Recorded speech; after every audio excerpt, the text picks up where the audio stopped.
अस्सलामु अलैकुम वरहमतुल्लाहि वबरकातुहू। नाज़रीन किराम, एक अहम ख़बर के साथ आप हज़रात के रूबरू हुआ हूँ कि मुख्तलिफ़ व्हाट्सएप ग्रुप के ज़रिए से एक मैसेज फॉरवर्ड हो रहा है और मुख्तलिफ़ तरीक़े से कॉल भी आ रही है। और वो क्या है, 22 तारीख़ को लेकर के कि हज़रत मौलाना सैयद अरशद मदनी दामत बरकातुहुल आलिया राष्ट्रीय अध्यक्ष जमीयत उलमा हिंद की तरफ मंसूब करके एक मैसेज फॉरवर्ड किया जा रहा है।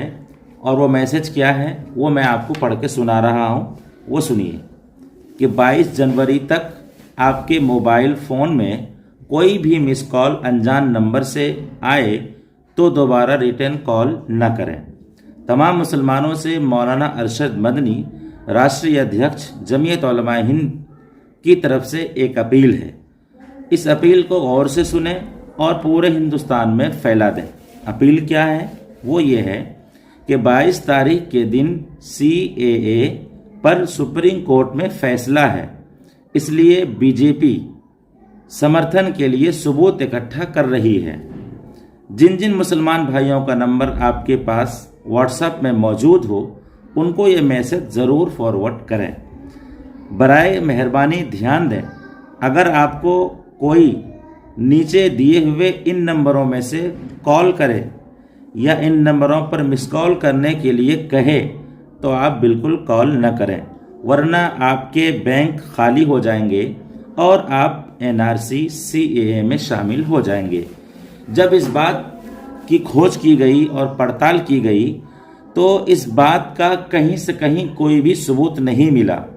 इसकी मज़ीद तहक़ीक़ ये कि मैंने इन चारों नंबरों पर फ़ोन किया, जो चारों नंबर दिए गए बज़ाते ख़ुद अपने नंबर से हमने कॉल किया तो उन चारों नंबरों में से किसी पे भी कॉल नहीं गई और नंबर फ़ौरन कट गया। दूसरी तस्दीक ये कि अब्दुल क़य्यूम तेलंगाना से हैं, निज़ामाबाद हैदराबाद से। उन्होंने बज़ाते ख़ुद हज़रत सैयद अरशद मदनी दामत बरकातुहुल आलिया से बराह रास्त फ़ोन से बात की। अस्सलाम वालेकुम रहमतुल्लाह। वालेकुम अस्सलाम। अब्दुल क़य्यूम शाकिर बोल रहा हूँ हज़रत, मैं निज़ामाबाद तेलंगाना से। फरमाइए। हज़रत 2 दिन से व्हाट्सएप पे एक मैसेज जो है वो वायरल हो रहा था आपके नाम से कि 22 तारीख तक किसी फ़ोन के मिस कॉल का जवाब न दें बोल के। क्या 22 तारीख को? 22 तारीख के दिन CAA पर सुप्रीम कोर्ट में फैसला है, इसलिए बीजेपी समर्थन के लिए सबूत इकट्ठा कर रही है। जिन जिन मुसलमान भाइयों का नंबर आपके फ़ोन में है या व्हाट्सएप पर मौजूद हो तो उनको ये मैसेज ज़रूर फॉरवर्ड करें।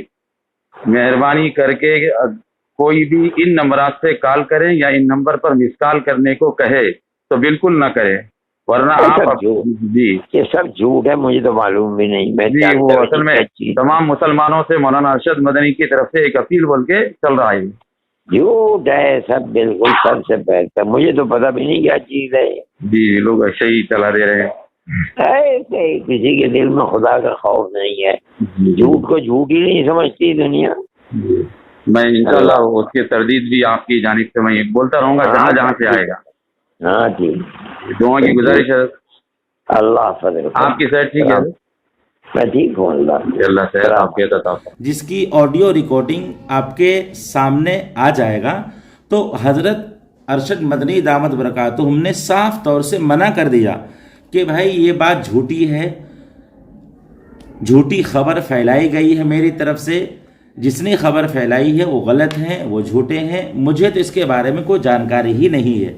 तो कुल मिला के बात ये हुई कि भाई NRC और CAA का ताल्लुक मिस कॉल करने से या कॉल करने से कहाँ होता है। अगर हज़रत मौलाना मदनी साहब किसी से भी अपील करते तो आपको मालूम है कि जमीयत उलमा हिंद एक ऐसी तंजीम है जो हर पीड़ित परिवार के लिए काम आती है और हर दुख दर्द, चाहे वो मुस्लिम हो, चाहे वो हिंदू हो, चाहे वो सिख हो, चाहे वो ईसाई हो, इस मुल्क में रहने वाले किसी भी धर्म से ताल्लुक़ रखने वाला कोई भी व्यक्ति क्यों ना हो, जमीयत उलमा हिंद सब के लिए काम करती है। तो जमीयत उलमा हिंद के ज़िम्मेदारों की अपील सिर्फ मुसलमानों के लिए ये कहीं समझ में नहीं आती है। اسی لیے یہ میسج حضرت مولانا ارشد مدنی کی طرف سے منسوب کر کے فارورڈ کرنا یہ سمجھ میں آتا ہے کہ کہیں نہ کہیں یہ ان لوگوں کی سازش ہے جو اس ملک میں محبت کی فضا کو خراب کر کے اور امن اور شانتی کی فضا کو خراب کرنے کی کوشش کرتے ہیں، لیکن ان کی کوشش ناکامیاب ہوگی، کامیاب نہیں ہو سکتی ہے۔ اس لیے میں ہندوستان کے تمام مسلمانوں سے اپیل کرنا چاہتا ہوں کہ اس طرح کے میسج اگر آپ کے پاس آئے یا اس طرح کا اگر پیغام اگر آپ کے پاس آئے تو آپ بالکل فارورڈ نہ کریں، آپ بالکل اس کو ڈیلیٹ کر دیں جب تک کہ اپنے بڑوں سے اس کی آپ کی تحقیق و تصدیق نہ ہو جائے۔ تو آپ کو یہی کہنا ہے کہ آپ کی طرف سے کوئی بھی اس طرح کا میسج نہیں ہے، جمعیت علماء ہند کے کسی بھی شخص کی طرف سے ایسا کوئی بھی میسج نہیں ہے، اسی لیے آپ اس پیغام کو اپنے بھائیوں تک پہنچائیے، اپنے لوگوں تک پہنچائیے کہ یہ پیغام حضرت مولانا ارشد مدنی صاحب کی طرف سے نہیں ہے۔ السلام علیکم ورحمۃ اللہ وبرکاتہ۔